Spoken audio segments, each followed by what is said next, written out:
महाराष्ट्रातील प्रतिक्रिया पाहिल्यानंतर आता जाऊयात आपल्या गेस्ट सेंटरला। इथे आपल्या सोबत आहेत काँग्रेसचे मुख्य प्रवक्ते अतुल लोंढे। त्यांच्याकडूनच वंचित महाविकास आघाडीच्या समीकरणांवर काय सुरू आहे ते जाणून घेऊया। अतुलजी, आपलं स्वागत आहे एबीपी माझाच्या 0 आवरमध्ये। खरं तर आजचा आमचा प्रश्न सुद्धा प्रकाश आंबेडकरांवरच होता। नक्की काय सुरू आहे?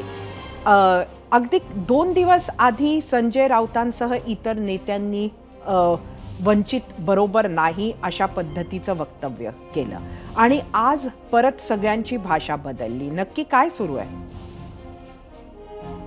नाही, सविताजी, एक लक्षात घ्या तुम्ही, जे संजय राऊत बोलले होते ते त्यांच्या शिवसेना आणि वंचित बहुजन आघाडीच्या त्यांच्या आघाडीच्या संदर्भात बोलले होते। महाविकास आघाडीचा जिथपर्यंत प्रश्न आहे, चर्चा सुरू आहे आणि माझ्या माहितीप्रमाणे आम्ही 6 जागा ज्या आहेत त्या वंचितला द्यायला तयार आहे। प्रश्न आता हा नाहीये की कोण किती जागा लढणार आहे, प्रश्न हा आहे की या देशाचं संविधान आणि या देशाची लोकशाही अडचणीमध्ये आलेली आहे। हाच विचार घेऊन बाळासाहेब आंबेडकर म्हणजे प्रकाश आंबेडकर साहेब पण आहेत, हाच विचार घेऊन महाविकास आघाडी पण आहे। संपूर्ण देशात इंडिया अलायन्स हा विचार घेऊनच तयार झालेली आहे। बाळासाहेबांना नेहमी मानसन्मान दिला। आपण पाहिलं असेल की सांगता रॅली झाली भारत जोडो न्याय यात्रेची, तिथे सुद्धा बाळासाहेबांना बोलवण्यात आलेलं होतं, मानसन्मान देण्यात आलेलं होतं। अध्यक्षांनी स्वतः, केंद्रीय अध्यक्षांनी मल्लिकार्जुन खरगे साहेबांनी त्यांना स्वतः इन्व्हिटेशन दिलेलं होतं। पुन्हा त्यांना कार्यक्रम सुरू होण्याच्या पूर्वी सुद्धा स्वतः माझ्यासमोर चेन्नीथला साहेब असतील किंवा प्रदेशाध्यक्ष नाना पटोले यांनी स्वतः फोन केलेले होते। तर मानसन्मान हा त्यांचा होता आहे आणि राहील, कारण की ते तर एक आंबेडकरांचे वारस आहे। ते संविधान जे आंबेडकरांनी दिलं त्याच्यामुळे बहुजन माणसाला या देशामध्ये सगळ्या क्षेत्रांमध्ये संधी मिळाली। आज ते संविधान धोक्यात आलेलं आहे हे स्पष्टपणे आपल्याला दिसत आहे। बघा तुम्ही, इलेक्शन कमिशनच्या संदर्भात काय निर्णय घेतला, कशा पद्धतीनं संविधानाची तोडफोड सुरू आहे। ही लढाई ती मोठी आहे की ती जागा कोणाला भेटेल आणि याची जाणीव आम्हा दोघांनाही आहे। त्यांचा पूर्ण मानसन्मान आहे, चर्चा सुरू आहे। त्यांच्याशी चर्चा नक्की सगळ्या कोण गोष्टी करताय? मला तिथे सुरळीत दिसतात। कोण त्यांच्याशी चर्चा करताय? त्यांच्याशी चर्चा बाळासाहेब थोरात करतात, बाळासाहेब थोरात करत आहेत, त्यांच्याशी उद्धव ठाकरेजी करतायत, शरद पवार साहेब करतायत, संजय राऊत साहेब करतात आहेत आणि काही जास्त झालं तर केंद्रातून सुद्धा त्यांच्याशी चर्चा होऊ शकते, असं काही नाहीये। पण एकच आहे, विचार महत्वाचा आहे आणि ज्या विचारासाठी आम्ही लढतो त्या विचारासाठी ते लढत आहेत। त्यामुळे आम्हाला पूर्ण अपेक्षा आहे की ही लढाई ते अर्धवट सोडणार नाही। या देशाचा प्रश्न आहे, या देशातल्या बहुजन समाजाचा प्रश्न आहे, देशाच्या अस्तित्वाचा प्रश्न आहे, संविधानाच्या अस्तित्वाचा प्रश्न आहे। त्याच्यामुळे ते सोबत येतील याची आम्हाला पूर्ण आशा आहे। अकोला व्यतिरिक्त उरलेल्या 5 जागा कुठल्या आहेत ज्या तुम्ही त्यांना ज्याचा प्रस्ताव दिलाय?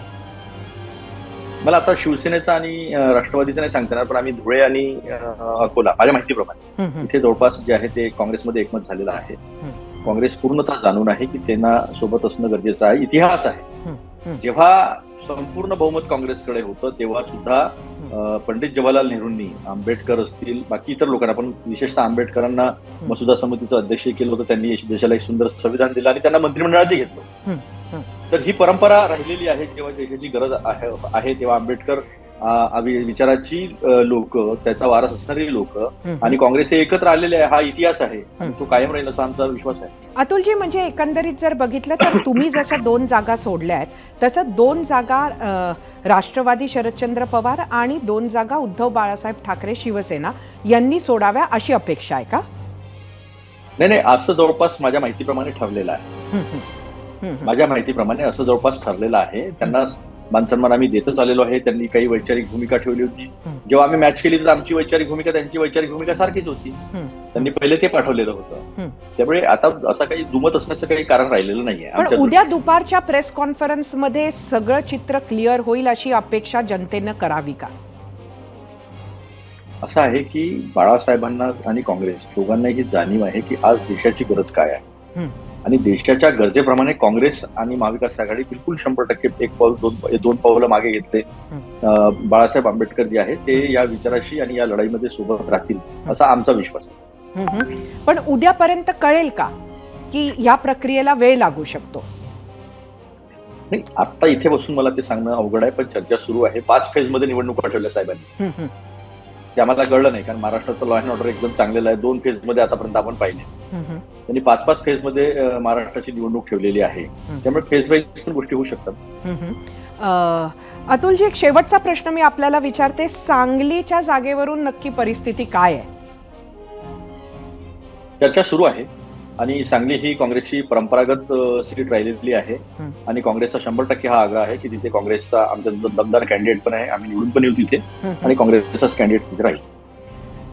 ही चर्चा खरंच कुठंतरी कुठल्या म्हणजे ज्या पद्धतीनं उद्धव बाळासाहेब ठाकरे शिवसेनेनं जो स्टँड घेतलाय तो बघता तुम्हाला वाटतं का की ते ही जागा घोषित केलेला उमेदवार सगळं मागे घेतील?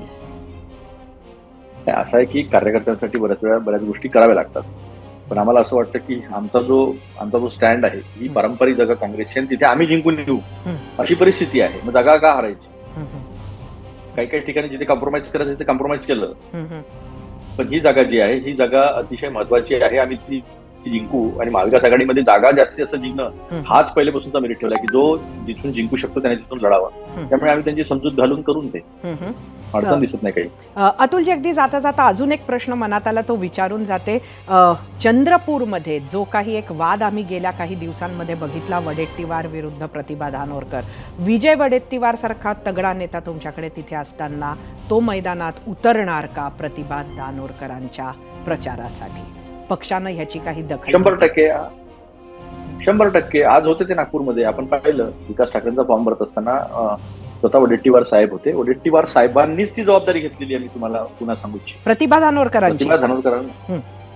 धानोरकरांना निवडून आणण्याची जबाबदारी ही वडेट्टीवारांनीच घेतलेली आहे. तिथली ज्येष्ठ नेते आहे ते. आणि प्रतिभा धानोरकर आणि त्यांच्यात वाद आहे हे तुम्हाला कोणी सांगितलं? तिकीटसाठी असतो, पण शेवटी प्रतिभा धानोरकरांना तिकीट मिळालेली आहे. आता तो विषय संपलेला आहे. त्यामुळे प्रतिभा धानोरकर ह्या प्रचंड मताधिक्यानं तिथं निवडून येण्याला शुअर झालेला आहे. हेच आश्वासन आणि एवढा आश्वासित जर तुमचे चंद्रपूरचे कार्यकर्त्यांना सुद्धा वाटला हा विश्वास, तर नक्कीच प्रतिभा धानोरकर या मैदान जिंकू शकतील. अतुलजी, आपले खूप खूप धन्यवाद. आपण 0 आवरमध्ये आलात आणि आमच्या प्रश्नांची उत्तरं दिलीत. एबीपी माझा, उघडा डोळे बघा नीट.